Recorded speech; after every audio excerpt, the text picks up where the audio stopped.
that way. It's kind of cloudy. I don't know if you can see, but it's kind of a bit overcast here. It might rain a little bit, so I'm carrying a pretty light load, just going out for kind of a day, you know, imagine like a day hunt or something like that. Got minimal gear, just my blanket roll and some extra bit of leather, because I'm gonna hopefully, if it rains, I'm gonna have a project to do. And yeah, so we're gonna hit the woods, and we're gonna see if this blanket shelter that I'm gonna try to concoct, if it decides to rain, is gonna work. So follow me.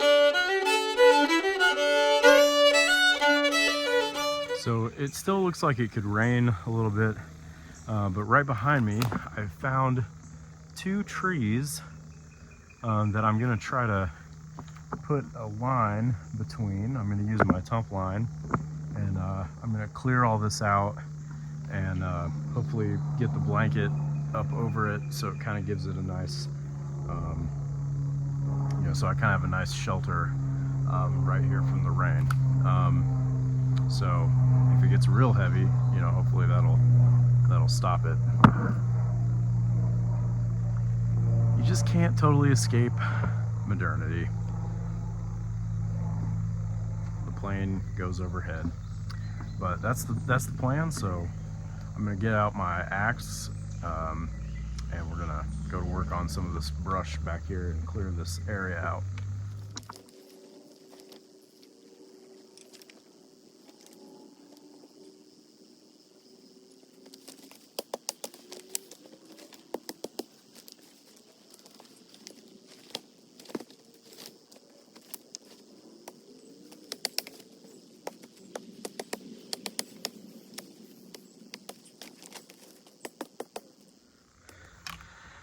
I do want to give a special shout out to my wife for picking me up this belt axe made by Alan Martin. I just, you know, of all the things to not have for a long time, a belt axe was one of those things that I never picked up, and I always borrowed them from my dad, and now I have my own, and it feels really good. And so, yeah, it made really quick work of everything that was behind me. So, you know, there's a reason why they carried these things. So now it's all cleared out, I'm gonna try to get the line done up and see if I can get my blanket over it and try to rig it up somehow. So this is the tump line that I'm gonna be using to run between these 2 trees. This was made and woven by Nathan Kobuck. So this is my first time doing something like this, so we're gonna see how it goes.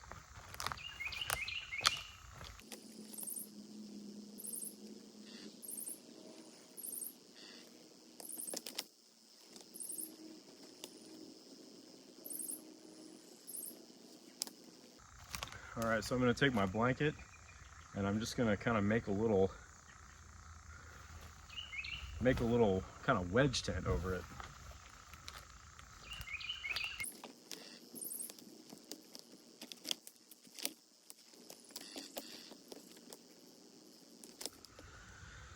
Now the problem is I don't have any way to make this more into a tent. Right now it's just kind of a clothesline. So I've got some tools with me, and I've got some leather.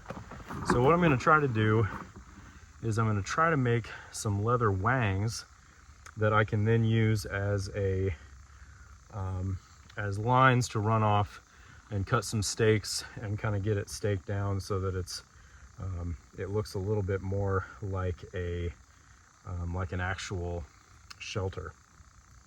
So I'm going to take my leather here and I'm going to try to make as long a piece of wang as I can. It might prove to be a little difficult, but we're going to give it a shot. So I'm just going to cut along this edge here, and I'm going to make the pieces a little thick. They don't have to be pretty, but they have to be, they have to function for what I need for a temporary shelter. So we're just gonna cut these wangs out. We'll see how this goes. Like I said, I don't have a real straight piece, but I'm gonna give it my best shot. So the blanket idea for a shelter, a lot of people use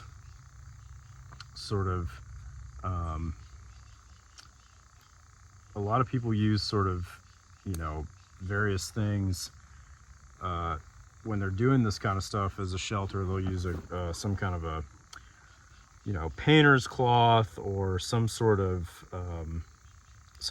oil tarp or something like that, and those things work great. But the question is always that thing of like, well, what was common for people to try to use in the backcountry.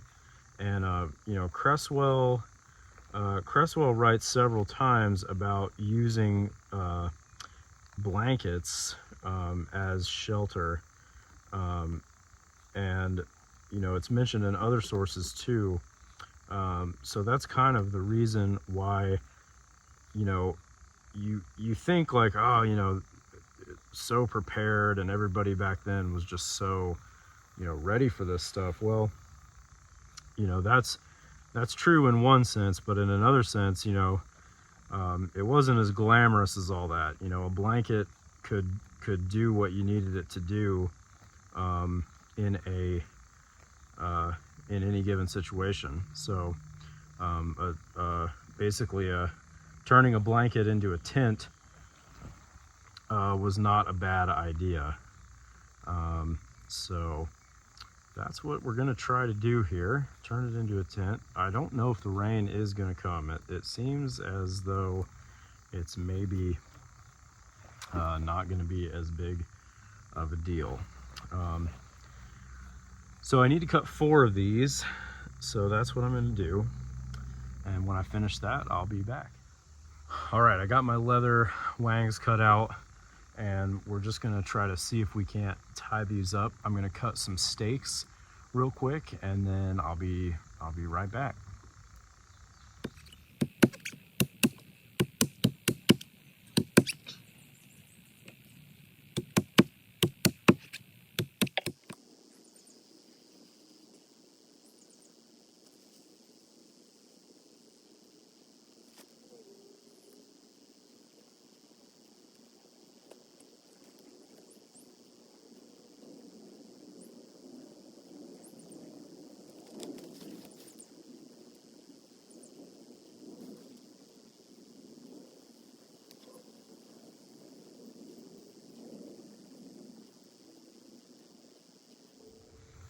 I wanted to show you on these ends here, I'm just grabbing these little nuts off the floor or whatever they are, and just putting it in here like that, making a little ball. And then I'm taking the leather wang and I'm just tying it off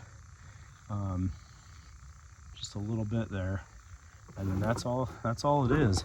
So now I got it connected. I'm just going to tie it around this and put it down, and works pretty good. All right, now this is a pretty good example of a very quick, very not time consuming shelter. So there's definitely things that could be better about it, but if it, you know, came a rainstorm and it flared up and I needed to do something quick, I might not build this. If I'm suspecting rain, I might try to throw up this real quick just so I can hunker down for a little while and avoid that. But if it's gonna just rain really fast on me and I don't have time, they actually talk about taking off their shirts and kind of stowing stuff under their blankets, letting the rain pass, and then, you know, they'd have semi-dry clothes to put on after the rain passed. But here's an idea of, you know, the inside. You know, not a ton of space. The walls kind of cave in, but, you know, if you were sitting in there, you could stay relatively dry if the rains came. So now we're going to get inside and we're going to work on a project. All right, so I'm in the shelter. As you can see, there's not a lot of room, but I do have a project to work on while I let the rain pass, and that is my moccasins. I've got holes in them and I need to fix them. So what I'm going to try to do is, I've got a hole in the heel there, so I'm going to try to get a piece off of this heavier piece of deer, and I'm going to see if I can't make a repair here. So I'm going to take my awl. And I'm going to, and my scissors that I use to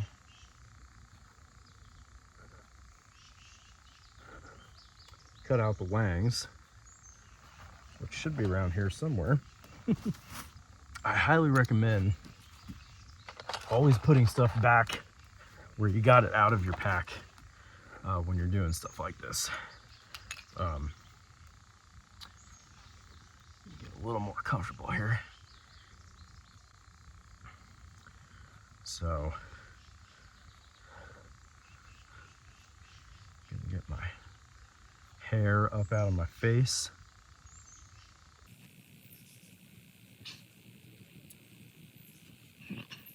Much better. All right, so I need a piece that can go over this heel. So I think I'm just gonna cut out a little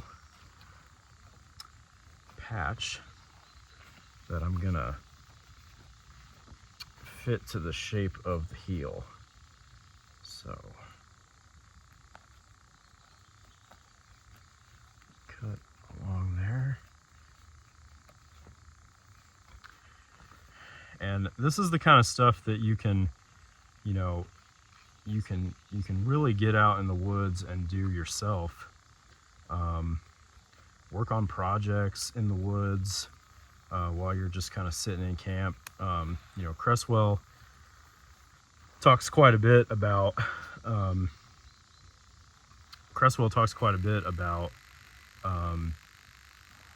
repairing gear in camp and that kind of thing. And so, you know, it's a good way to spend your leisure time, kind of messing around with your repairs, and it's, you know, very period correct.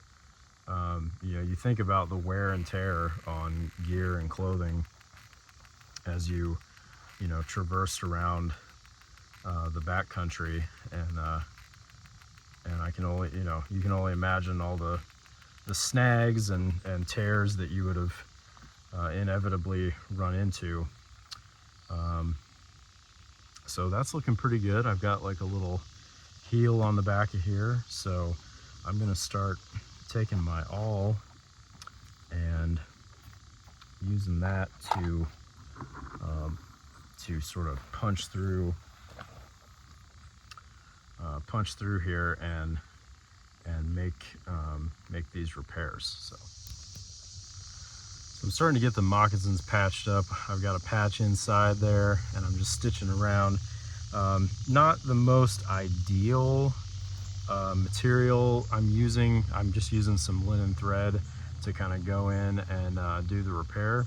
Quick and dirty. I'll do a more thorough repair when I get back to the cabin. But this is what I had on hand, and my moccasins were definitely feeling a bit worse for wear.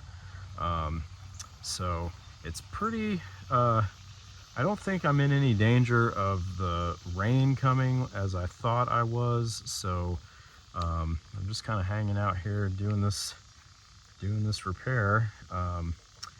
But the mosquitoes are definitely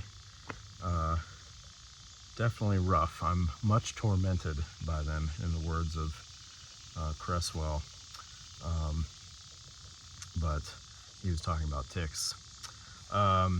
So this is what this is a great sort of camp activity that you can do anytime, and even if you're feeling a little disconnected from the hobby, or maybe you haven't been to an event in a while, you can come out in the woods, put on your, make yourself a little blanket tent, and sew on some moccasins, and that'll cure you of any missing of the hobby. So yeah, that's what I wanted to try to do today. I'm kind of testing out some new video equipment here with my tripod kind of selfie stick thing, and so wanted to give it a shot, and seems to be working out pretty well. So more videos like this to come, better videos. This one was a real quick and dirty one, so more to come. I know my friend Gabe, who I featured in the last blog post, who's just getting into this, he and I are going to go out on a little trek, and I'm going to do some filming on that as well, so look for that. And thanks for watching. Like I said, sorry this wasn't more maybe informative or whatever, but it was just something I wanted to try out and put it out there. So thanks for watching, and stay tuned for more. All right, well, I got one moccasin repaired. I'm gonna go ahead and call it a day, and head back to the cabin. So thanks for watching, and stay, like, subscribe, all the stuff that you do. I appreciate it, and I'll see you next time. If you want to see more videos like this, and you want to see them before anyone else, you can go over to buymeacoffee.com//the-shirt-tail-mess, and you can become a member, a patron of the channel, the blog, and everything else. You get free access to any sticker designs that I do, and free access to the zine that'll come out 4 times a year, and it's $5 a month. Or you can just donate. You can just donate whatever amount you want. So there's that option too. It's pretty flexible for you, and it helps, kind of fuel what I try to do here. So thank you, and thanks for watching.